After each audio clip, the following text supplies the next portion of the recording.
আলাইকুম everyone, welcome back to my channel আলহিস kitchen. আশা করি আপনারা সবাই ভালো আছেন। আমি আজকে ঈদ স্পেশাল পর্বে আপনাদের সঙ্গে শেয়ার করছি কলিজা ভুনা। এই পদ্ধতিতে কলিজা পরিষ্কার করলে কলিজা খুব ভালোভাবে পরিষ্কার হয়। এভাবে রান্না করলে কলিজা খুব ভালো সেদ্ধ হয় এবং সফট হয়, খেতে খুব ভালো লাগে। আশা করি আপনাদের এই রেসিপিটি অনেক ভালো লাগবে। চলুন চলে যাই মূল রেসিপিতে। কলিজার এই চামড়াটা কিন্তু কখনো সেদ্ধ হয় না, তাই এটা ফেলে দিলে ভালো। এখন আমি কলিজাটাকে টুকরো টুকরো করে কেটে নিব। কলিজাগুলোকে টুকরো টুকরো করে কেটে নিয়েছি। এবার এতে দিয়ে দিচ্ছি ফুটন্ত গরম পানি এবং দিয়ে দিচ্ছি হাফ কাপ ভিনেগার বা সাদা সিরকা। এতে করে কলিজাটা খুব সুন্দরভাবে পরিষ্কার হয়ে যাবে। 5 মিনিট কলিজাগুলোকে এভাবেই রেখে দিব। এরপর কলিজাগুলোকে ছেঁকে নিব। প্যানে আমি পানি দিয়ে দিয়েছি। এবার আমি দিয়ে দিচ্ছি পরিমাণ মতো লবণ, দিচ্ছি 1 চামচ আদা ও রসুন বাটা, দিয়েছি হাফ চামচ হলুদের গুঁড়ো। এবারে কলিজা টুকরোগুলোকে দিয়ে দিচ্ছি।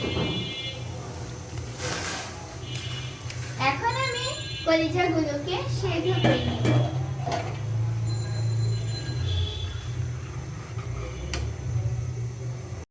কলিজাটাকে আমি 90% সিদ্ধ করে নিয়েছি।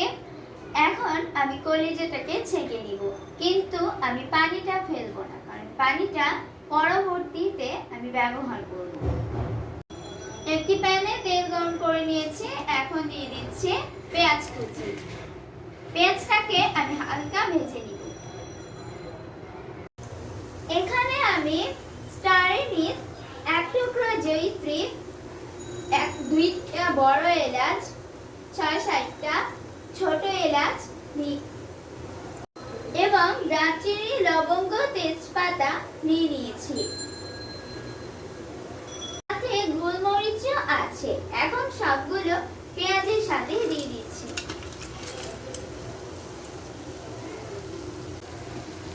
দিয়ে দিচ্ছি 1 চামচ কাশ্মীরি লাল মরিচের গুঁড়ো।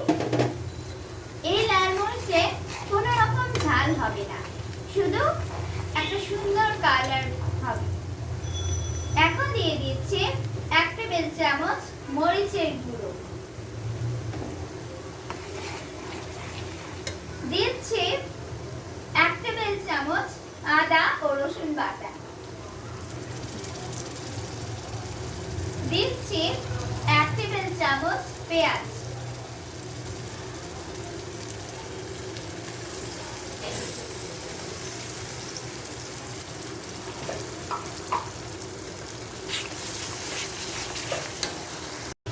এবারে দিচ্ছি 1 চামচ জিরা গুঁড়ো, দিচ্ছি 1 চামচ ধনিয়া গুঁড়ো, হাফ চামচ হলুদের গুঁড়ো দিয়ে দিচ্ছি। এবারে দিয়ে দিচ্ছি কলিজা টুকরোগুলো। এখন কলিজাটাকে মশলার সাথে কিছুক্ষণ কষিয়ে নেব।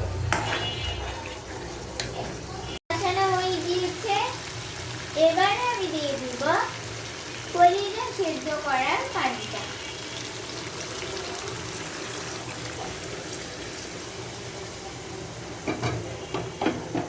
এখন আমি 5 মিনিট এটাকে রান্না করে নিব। যেহেতু আমি কলিজা সেদ্ধ করার সময় লবণ দিয়েছিলাম, তাই আমি আর এখানে লবণ দিচ্ছি না।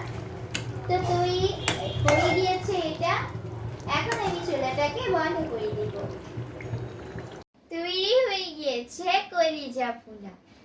আশা করি এই কলিজা ভুনার রেসিপিটি আপনাদের অনেক ভালো লেগেছে। যাদের ভালো লেগেছে তারা অবশ্যই লাইক, কমেন্টস ও শেয়ার করতে ভুলবেন না। সেই সাথে আমার চ্যানেলটি সাবস্ক্রাইব করার অনুরোধ রইল। আজকে এই পর্যন্তই, আবার দেখা হবে অন্য কোনো রেসিপি নিয়ে। সে পর্যন্ত সবাই ভালো থাকবেন। আল্লাহ হাফেজ। তৈরি হয়ে গিয়েছে কলিজা ভুনা। আশা করি এই কলিজা ভুনার রেসিপিটি আপনাদের অনেক ভালো লেগেছে। যাদের ভালো লেগেছে তারা অবশ্যই লাইক, কমেন্টস ও শেয়ার করতে ভুলবেন না। সেই সাথে আমার চ্যানেলটি সাবস্ক্রাইব করার অনুরোধ রইল। আজকে এ পর্যন্তই, আবার দেখা হবে।